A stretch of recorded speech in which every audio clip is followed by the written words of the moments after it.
ช่วงวิกฤตโควิดแทบเจ๊งเนี่ยผ่านมาได้ยังไงคะโรงงานผ่านมาได้ยังไงตอนนั้นมันเหมือนมันชัตดาวน์ไปหมดเลยไม่ได้มีความคิดจะเอาพนักงานออกอะไรยังไงเลยนะทุกคนทุกวิกฤตก็มีวิกฤตซ้อนอยู่ที่วิกฤตอีกเหมือนกันคนนี้ก็จะเอาคนนี้จะเอาเราได้ยินแต่คนบอกว่าจะเอาแต่พอเวลาของออกมาจริงๆอ่ะคนก็ไม่เอาแล้วเราทำทุกอย่างเพื่อให้มันเกิดรายได้เพื่อให้เราอยู่ได้กันไปก่อนประคับประคองเรือไม่ให้มันจมไปก่อนทำคอนเทนต์วันหนึ่ง3-4 คอนเทนต์นะถ้าจำไม่ผิดอ่ะคนมันต้องเอาตัวรอดคนเข้าใจฟิลไหม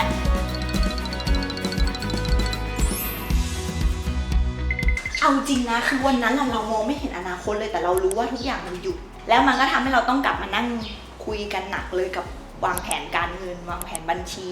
แล้วก็คุยกับพนักงานตอนนั้นไม่ได้มีความคิดจะเอาพนักงานออกอะไรยังไงเลยนะทุกคนคือช่วงนั้นเลคนออกเยอะมากนะแต่ละบริษัทคือใจเราอ่ะไม่รู้เพราะอะไรนะเราไม่ได้รู้สึกว่า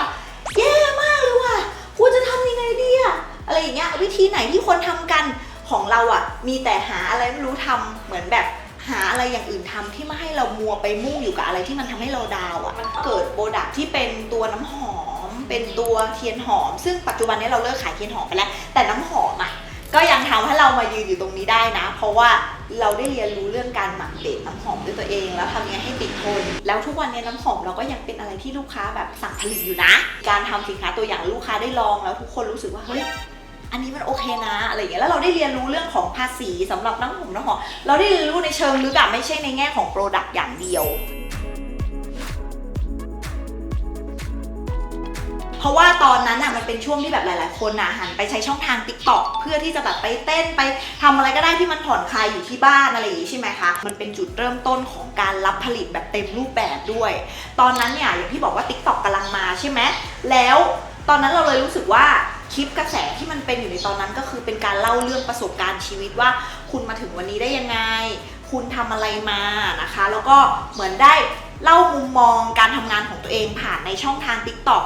จนมันกลายเป็นไวรัลคลิปแบบโอ้โหทะลุไปเป็นล้านวิวไปอะไรวิวซึ่งตอนนั้นอะเป็นส่วนของการเล่าเรื่องของโรงงานนะคะว่าเริ่มจากศูนย์เนี่ยแล้วมามีโรงงานเป็นของตัวเองได้ไง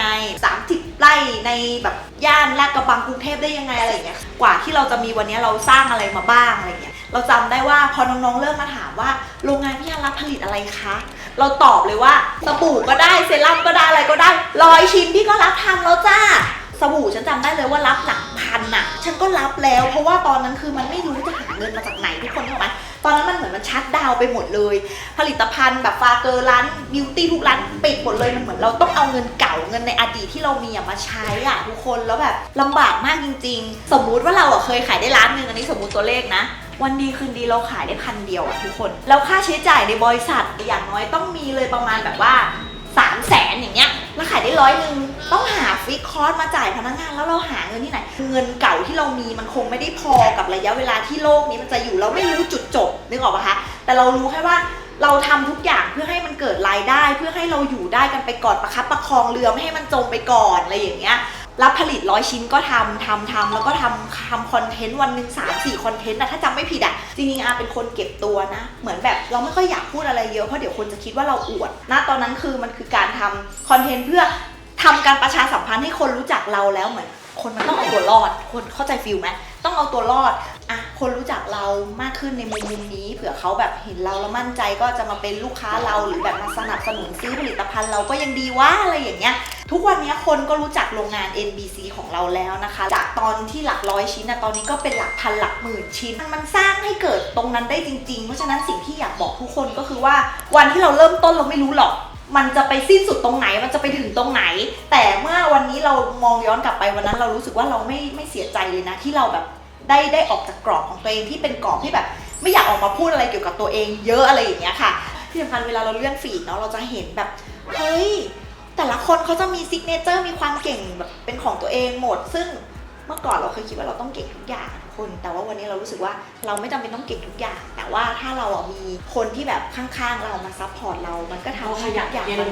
ใช่แล้วก็ขยันเรียนรู้มาซัพพอร์ตกันและกันอะไรอย่างเงี้ยมันก็ทำให้เราแบบโกไปด้วยกันได้อะไรอย่างเงี้ยค่ะใช่ทุกวิกฤตมันมีโอกาสอยู่เสมอแล้วก็ทุกวิกฤตก็มีวิกฤตซ้อนอยู่ที่วิกฤตอีกเหมือนกันเวลาที่เราอยากจะทำอะไรรีบๆตามกระแส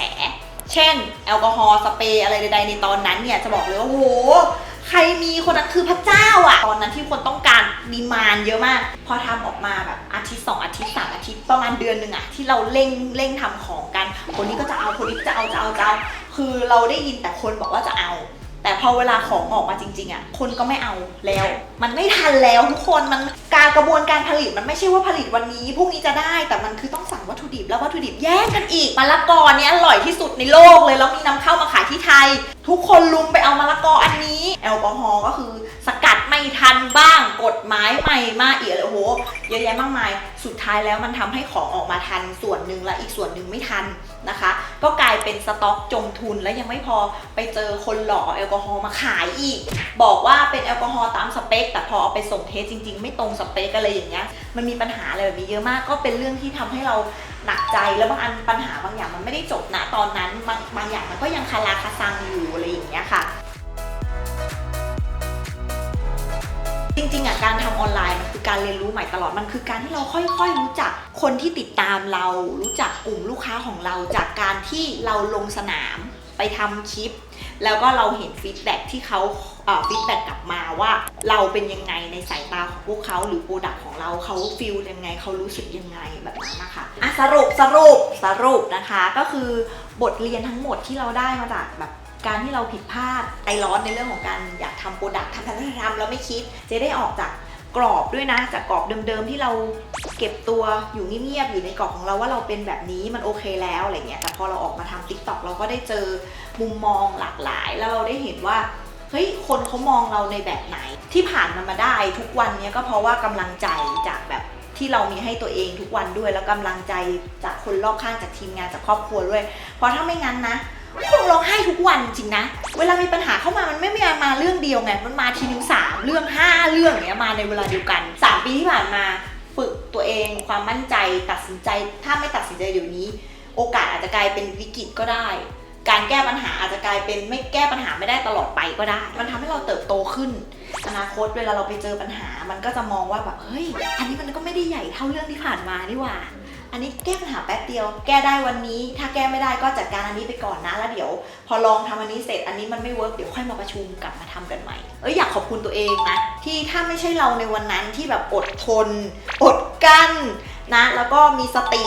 แล้วก็มี energy อ่ะเราก็คงไม่ได้มีวันนี้เรารู้แล้วว่าเราจะไปต่อยังไงเพราะวันนั้นมันมองไม่เห็นภาพอะว่าจะไปต่อยังไงนะคะก็อย่างที่บอกว่าสำหรับโรงงาน NBC เราไม่ได้ผลิตแค่แบรนด์เลอสกินหรือว่าฟาเกอร์หรืออะไรอย่างเดียวเรายังรับผลิตให้ลูกค้าแบบจะกี่พันกี่หมื่นกี่แสนชิ้นก็มาคุยกันได้เพราะเราต้องบอกว่าเราอ่ะเป็นผู้เชี่ยวชาญทั้งประสบความสำเร็จและประสบความล้มเหลวมาแล้วเพราะฉะนั้นเนี่ยมุมมองที่เราสำเร็จเรามายังไงมุมมองที่เราแย่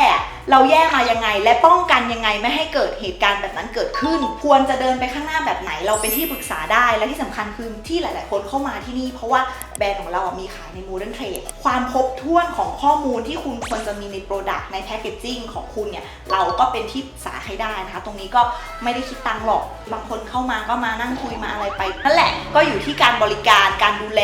ของเราละกันว่าใครจะแบบว่าชอบการดูแลการบริการของเราแล้วก็ชอบตัวอย่างของโรงงานเราด้วยเพราะว่าอย่างที่ทุกคนไปกินส้มตำ3 ร้านเนี่ยรสชาติส้มตำไม่เหมือนกันนะ